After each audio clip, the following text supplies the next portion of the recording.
Hi hello ನಮಸ್ಕಾರ.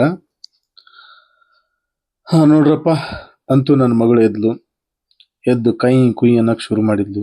ಅದ್ರ ಜೊತೆಗೆ ಅವಳ ಕಾಲಲ್ಲಿರೋ ಖಡ್ಗ, ಆ ಸೌಂಡೇ ನನಗೊಂದು ರೀತಿ ಅಲಾರಾಮ್. ಎದ್ದು ಅವಳನ್ನ ನೋಡಿ ಎತ್ತಿ ಮುತ್ತಾಡಿದ ಮೇಲೆ ಒಂದು ರೀತಿ ಸಮಾಧಾನ. ಅವಳು ನಿಧಾನಕ್ಕೆ ಇಳಿಸ್ಬಿಟ್ಟು ಮತ್ತೊಂದ್ಸಲ ಎತ್ಕೊಂಡು ತಬ್ಕೊಂಡ್ರೆ ಇನ್ನೂ ಒಂದು ದೊಡ್ಡ ಆನಂದ ಸಿಗುತ್ತೆ. ಎಸ್, ಈ ಥರದ ಡೈಲಿ ಬ್ಲಾಗ್ಸ್ಗಳಿಗೋಗಿ ನನ್ನ ಯೂಟ್ಯೂಬ್ ಚಾನಲ್ ರಂಗಧ್ವನಿ ಯೂಟ್ಯೂಬ್ ಚಾನಲ್ನ ತಾವೆಲ್ಲರೂ ಸಬ್ಸ್ಕ್ರೈಬ್ ಮಾಡ್ಕೊಳ್ಳಿ. ಹಾಗೆ ಬೆಲ್ ಬಟನ್ ನೋಡಿರಿ. ಹಾಗೆ ನಮ್ಮ ವಿಡಿಯೋನ ನೋಡ್ರಿ. ಏನಾದ್ರು ಸಲಹೆ ಸೂಚನೆಗಳು ಕೊಡೋದಿತ್ತಂದ್ರೆ ದಯಮಾಡಿ ಕೊಡಿ. ನಾವೆಲ್ಲರೂ ನಿಮ್ಮ ಸಲಹೆ ಸೂಚನೆಗಳಿಗೆ ಯಾವಾಗಲೂ ಮುಕ್ತವಾದ ಸ್ವಾಗತ ಇರುತ್ತೆ ನಮ್ಮ ಕಡೆಯಿಂದ. ಡೈಲಿ ರೂಟೀನ್ ಥರ ಎದ್ದ ಮೇಲೆ ನಾವೇ ನಿಧಾನಕ್ಕೆ ಇಲ್ಲ ಕೊನೆಗೆ ಎದ್ದೇಳೋರಲ್ವ, ಹಾಗಾಗಿ ನಮ್ಮ ಪಾಲಿನ ಕೆಲಸ ನಾವು ಮಾಡಲೇಬೇಕು. ಹಾಸಿಗೆಗಳನ್ನ ಮಡಚುವಂಥದ್ದು, ಮಡಚಿ ನೋಡಿ ಎಷ್ಟು ನಿಧಾನಕ್ಕೆ ಎಷ್ಟು ನೀಟಾಗಿ ಮಡಚಿಡ್ಬೇಕು. ಇಲ್ಲ ಸ್ವಲ್ಪ ಹೆಚ್ಚು ಕಡಿಮೆ ಆಯ್ತು ಅಂದ್ರೆ ದೊಡ್ಡ ಯುದ್ಧನೇ ನಡೆಯುತ್ತೆ. ಅದಾದಮೇಲೆ 7 ಗಂಟೆ ಎದ್ದ ತಕ್ಷಣ ಅಲಾರಾಮ್ ಹೊಡಿತಾ ಇರುತ್ತೆ ನಮ್ಮ ಹೊಟ್ಟೆ ಒಳಗಡೆ. ಅದು ಹೋಗಿ ಖಾಲಿ ಆಯ್ತು ಅಂದ್ರೆ ಸಮಾಧಾನ. ಈ ಸಮಾಧಾನ ಆಗಿ ಬಂದಿದ್ದನ್ನು ನೋಡಿ ನಮ್ಮಮ್ಮ, ನಮ್ಮ ಮೇಡಮ್ ಅವರು, ನಮ್ಮ ಮಗಳು ಕರಿತೊಳ್ರಲ್ಲಿ ಹಿಂಗೆ ಕರಿತಾಳೆ, ಆವು ಆವು ಅಂತಿರ್ತಾಳೆ. ಹೋಗಿ ಅವಳನ್ನ ಮತ್ತೊಂದು ರೌಂಡ್ ಮಾತಾಡ್ಸಿಲ್ಲ ಅಂದ್ರೆ ಅವಳು ಸಮಾಧಾನ ಇರಲ್ಲ. ಮಾತಾಡಿಸಿ ಎತ್ಕೊಂಡು ಮತ್ತೊಂದು ಕಡೆ ಕೂರಿಸಿ ಅವಳನ್ನ ಇನ್ನು ಫಸ್ಟ್ ಕೆಲಸ ಆಗಬೇಕಾಗಿರೋದು ನಮ್ಮದು ನೀರು ಕುಡಿಯುವಂಥದ್ದು.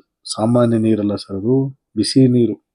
ಆ ಬಿಸಿ ನೀರಿಗೆ ಏನೇನು ಹಾಕಬೇಕು ಅಂತ ನಾನು ಕಳೆದ 2 ವಿಡಿಯೋಗಳನ್ನು ಹೇಳಿದ್ದೀನಿ. ಮತ್ತೊಂದು ಸಲ ಹೇಳ್ತೀನಿ, ಯಾಕಂದರೆ ಸರ್ವಜನ ಸುಖಿನೋ ಭವಂತು, ನಾವೆಲ್ಲರೂ ಚೆನ್ನಾಗಿರಬೇಕು. ಹಾಗಾಗಿ ನಾನು ಒಂದು ಲೋಟ ಬಿಸಿ ನೀರಿಗೆ ಸ್ವಲ್ಪ ನಿಂಬೆಹಣ್ಣು ಹಾಗೆ ಜೇನುತುಪ್ಪನ ಬೆರೆಸ್ಕೊಂಡು ಕುಡಿತಾ ಇದ್ದೀನಿ. ದಯಮಾಡಿ ನೀವು ಕುಡೀರಿ. ಹಾಗೆ ಈ ಕುಡಿಯುವಂಥದ್ದನ್ನ ನಿಮ್ಮ ವೈದ್ಯರನ್ನ ಕೇಳ್ಬಿಟ್ಟು ಕುಡೀರಿ. ಯಾಕಂದರೆ ಪ್ರತಿಯೊಬ್ಬರು ದೇಹದ ಲಕ್ಷಣಗಳು ಬೇರೆ ಇರುತ್ತೆ. ವಾತ, ಪಿತ್ತ, ಕಫ ಅನ್ನೋ ಥರದಲ್ಲಿ ಈ ಥರದ್ದು ಇರುತ್ತೆ ಆಯುರ್ವೇದದಲ್ಲಿ.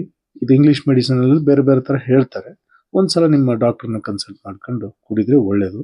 ಕುಡಿಯುವಾಗ, ಮೊದಲನೇ ನೀರು ಕುಡಿಯುವಾಗ ನಾನು ಕೆಳಗಡೆ ಕೂತ್ಕೊಂಡು ಕುಡಿಯೋಕ್ಕೆ ಇಷ್ಟಪಡ್ತೀನಿ. ಹಾಗಾಗಿ ಒಳ್ಳೆ ನೀರು, ಒಳ್ಳೆ ಆರೋಗ್ಯ ಇದ್ದರೆ ನಮ್ಗೆ ಒಳ್ಳೆಯದು. ಈ ನೀರು ಕುಡಿಯೋದನ್ನ ಮಾತ್ರ ಸಾಧ್ಯದಷ್ಟು ಸಿಪ್ ವೈಸ್ ನಿಧಾನಕ್ಕೆ ಕುಡೀರಿ. ನೀರು ಕುಡ್ದಾದ್ಮೇಲೆ ಹಾಲು ತರಲಿಕ್ಕೆ ಹೊರಟಿದ್ದೆ. ನನ್ನ ಮಗಳು ಬಿಡಲೇ ಇಲ್ಲ. ನಾನು ನಾನು ನಾನು ನಾನು ಅಂತ ಕೈಯ ಅನ್ನೋಕೆ ಶುರು ಮಾಡಿದ್ಲು. ಅವಳನ್ನೂ ಕರ್ಕೊಂಡು ಅರಿಬಿರಿನಲ್ಲಿ ನಿಧಾನಕ್ಕೆ ಹೊರಟಿವಿ ನೋಡ್ರಿ. ಸ್ವಲ್ಪ ನಮ್ಮದು ಮನೆ ಟಾಪಲ್ಲಿ ಇರೋದು, 2nd ಫ್ಲೋರು.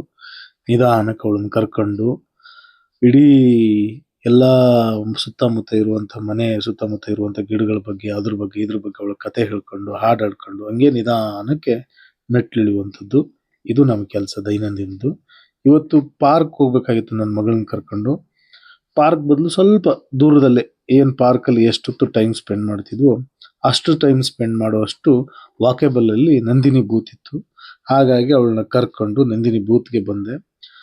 ಬರೋ ದಾರಿಲೆಲ್ಲ ಬ್ರೂ ಅಂತ ನಮ್ಮ ಮೇಡಮ್ ಅವರು ಗಾಡಿಗೆ ಹಾರನ್ ಕೊಟ್ಕೊಂಡು, ಸೈರನ್ ಕೊಟ್ಕೊಂಡು ಎಲ್ಲ ಬರ್ತಾ ಇದ್ರು. ಇದೇ ನಂದಿನಿ ಬೂತು. ಇದು ಅನ್ನಪೂರ್ಣೇಶ್ವರಿ ದೇವಸ್ಥಾನದ ಅಪೋಸಿಟ್ ಅಲ್ಲಿರೋ ನಂದಿನಿ ಬೂತು. ಇದು ನಮ್ಮ ರೆಗ್ಯುಲರು.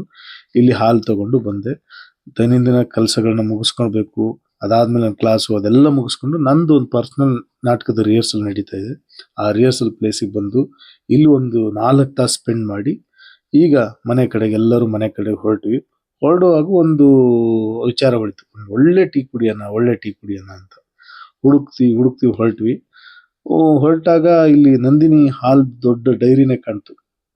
ಇಲ್ಲೇ ಕುಡಿಯೋಣ ಬನ್ನಿ ಅಂತಾನೆ ಹೇಳಿದೆ. ಸಿಗುತ್ತೆ ಅನ್ಕೊಂಡು ನಾವು ಹೋದ್ವಿ. ಇದು ಹಳ್ಳಿ, ಕನ್ನಳ್ಳಿ ಅಂತ. ಈ ಹಳ್ಳಿಲಿ ಏನೋ ನಂದಿನಿ ಆ ಬೂತ್ ಹತ್ರ ಅಥವಾ ನಂದಿನಿ ಈ ಥರ ಡೈರಿ ಹತ್ರ ಏನೋ ಇರ್ಬೋದು ಅಂತ ನಾವು ಅನ್ಕೊಂಡಿದ್ವಿ. ಹೊರಡೋಣ ಅಂತ ನಂದಿನಿ ಬೂತ್ ಕಡೆಗೆ ಹೊರಟ್ವಿ. ದಾರಿಲಿ ಸುಮಾರು ಜನ ಹಾಲಿನ ಕ್ಯಾನ್ಗಳನ್ನ ಹೊತ್ಕೊಂಡು ಅವರು ಇವರು ಹೋಗೋದನ್ನ ಕಂಡ್ವಿ. ನೋಡಿ, ಇಲ್ಲಿ ನಮ್ಮ ಮುಂದೆ ಒಬ್ರು ಹೋಗ್ತಿದ್ದಾರೆ. ಎಲ್ಲೋ ಅಲ್ಲ ಇದು ಯಾವ ಕಲರು? ಸ್ವಲ್ಪ ಆರೆಂಜ್ ಕಲರ್ ಅನ್ಕೊಳ್ಳೋಣ. ಆ ಕಲರ್ ಟೀ ಶರ್ಟ್ ನೋಡಿ ಎಷ್ಟು ದೊಡ್ಡದು. ವಿಚಾರಿಸಿದ್ದು ಅವ್ರ ಹತ್ರ, ಇಲ್ಲೆಲ್ಲೂ ಟೀ ಸಿಗಲ್ಲ, ನೀವು ಸ್ವಲ್ಪ ಈ ಏರಿಯಾ ದಾಟ್ಕೊಂಡು ಮುಂದಕ್ಕೆ ಹೋದ್ರೆ ಸಿಗುತ್ತೆ ಅಂತ ಹೇಳಿದ್ರು. ಇಲ್ಲಿ ನೋಡಿ ನಂದಿನಿ ಬೂತು. ಏನ್ ಮಾಡೋದು, ಆಯ್ತು ಒಳ್ಳೆ ಟೀ ಕುಡಿಯೋಣ. ಯಾಕಂದ್ರೆ ಇಷ್ಟೊತ್ತು ಗಂಟ್ಲು ಶೋಷಣೆ ಆಗಿರುತ್ತೆ ಎಲ್ಲರದು. ಹೂ ಡೈಲಾಗ್ಗಳನ್ನ ಹೇಳಿ ಅದು ಮಾಡಿ ಇದು ಮಾಡಿ. ಆಕ್ಚುಲಿ ನೆಕ್ಸ್ಟ್ ವಿಡಿಯೋಸ್ಗಳಲ್ಲಿ ನಮ್ಮ ರಿಹರ್ಸಲ್ ಪ್ರೋಸೆಸ್ ಅಲ್ಲಿ ಏನೇನು ಆಗುತ್ತೆ ಅನ್ನೋದನ್ನ ನಾನು ನಿಮಗೆ ಕಂಟಿನ್ಯೂ ಆಗಿ ತೋರಿಸ್ತಾ ಹೋಗ್ತೀನಿ. ಇವತ್ತು ಸ್ವಲ್ಪ ಸಣ್ಣ ಪ್ರಮಾಣದ ವಿಡಿಯೋ ಮಾಡ್ತಿರೋದ್ರಿಂದ ನಿಮ್ಮ ಪ್ರತಿಕ್ರಿಯೆ ಮತ್ತೆ ನಿಮ್ಮ ಸಲಹೆ ಸೂಚನೆಗಳ ಮೇರೆಗೆ ಮುಂದಿನ ದಿನಗಳಲ್ಲಿ ನಾನು ಇನ್ನೂ ದೊಡ್ಡದಾದಂಥ ವಿಡಿಯೋ ಮಾಡಕ್ಕೆ ಪ್ರಯತ್ನ ಪಡ್ತೀನಿ. ಇದು ನೈಸ್ ರೋಡ್ ದಾಟಿದ್ವಿ ನಾವೀಗ. ನೈಸ್ ರೋಡ್ ದಾಟ್ಕೊಂಡು ಹಾಗೆ ಮುಂದೆ ಬಂದ್ರೆ ಇಲ್ಲಿ ಒಂಚೂರು ಮಣ್ ರೋಡ್ ಇದೆ. ಒಂದು 1/4 ಕಿಲೋಮೀಟರ್ ಅಷ್ಟು.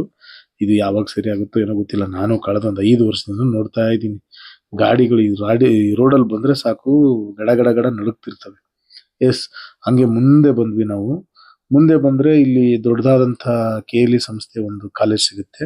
ಅದನ್ನ KLE ಲಾ ಕಾಲೇಜ್ ಅಂತ ಹೇಳ್ತಾರೆ. ಈ ಲಾ ಕಾಲೇಜ್ ಮುಂದೆ ಇರುವಂತ ಸಣ್ಣ ಪುಟ್ಟ ಹೋಟ್ಲುಗಳಲ್ಲೂ ವಿಚಾರ ಮಾಡಿದ್ವಿ. ಟೀ ಎಲ್ಲಾರು ಚೆನ್ನಾಗಿರೋ ಸಿಗುತ್ತಾ ಅಂತ. ಎಲ್ಲೂ ಸಿಗ್ಲಿಲ್ಲ. ಏನ್ ಮಾಡೋದು? ನಮ್ದೊಂದು ರೆಗ್ಯುಲರ್ ಅಡ್ಡ ಇತ್ತು.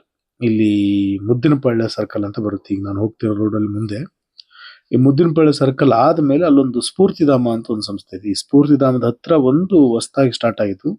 ಇದು ಸ್ಟಾರ್ಟ್ ಆಗಿ ಒಂದು 2 ತಿಂಗಳಾಗಿದೆ ಅಂತ ಅನ್ಸುತ್ತೆ. ಈ ಹೋಟ್ಲು ನೋಡಿ, ಚಾಯ್ ವೃದ್ಧಿ ಅಂತ. ಬಹಳ ಅದ್ಭುತವಾದ ಚಾ ಸಿಗುತ್ತೆ. ವೆರೈಟಿ ಚಾ ಸಿಗುತ್ತೆ. ಚಾ ಕುಡಿದು ಮನೆಗೆ ಬಂದ್ವಿ. ಊಟ ಗೀಟ ಆಯ್ತು. ಇನ್ನೇನು ಮಲಗಬೇಕು ಅಂದಾಗ ನಮ್ಮ ಮೇಡಮ್ ಅವ್ರದ್ದು ಒಂದು ಶುರು ಆಯ್ತು ನೋಡಿ. ಈಗ ಆಟ.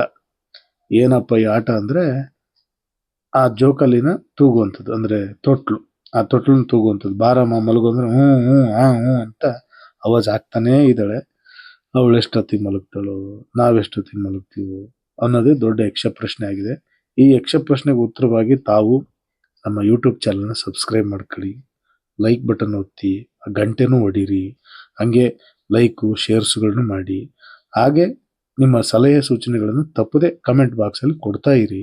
ಇನ್ನೂ ಒಳ್ಳೆ ವಿಡಿಯೋಸ್ಗಳನ್ನ ನಾನು, ನನ್ನ ಮಗಳು, ನನ್ನ ಕೆಲಸಗಳು, ಅದ್ರ ಜೊತೆಗೆ ಹೊಸ ಪ್ಲೇಸಸ್ಗಳನ್ನ ನಾನು ನಿಮಗೆ ತೋರಿಸ್ತಾ ಹೋಗ್ತೀನಿ. ನೀವು ಈ ಥರದೊಂದು ಪ್ಲೇಸ್ ಇದೆ ಅಂತ ಏನಾದ್ರು ಹೇಳಿದ್ರೆ ಆ ಪ್ಲೇಸ್ಗೂ ನಾವು ಹೋಗ್ತೀವಿ, ನೋಡ್ತೀವಿ. ಸಾಧ್ಯ ಆದ್ರೆ ನೀವು ಸಿಕ್ಕರೆ ನಿಮ್ಗಳ ಜೊತೆ ಸೇರ್ಕೊಂಡು ಮಾಡ್ತೀವಿ ಒಂದು ವಿಡಿಯೋನ. ಸಿಗೋಣ ನಾಳೆ ದಿನ. ಬಾಯ್.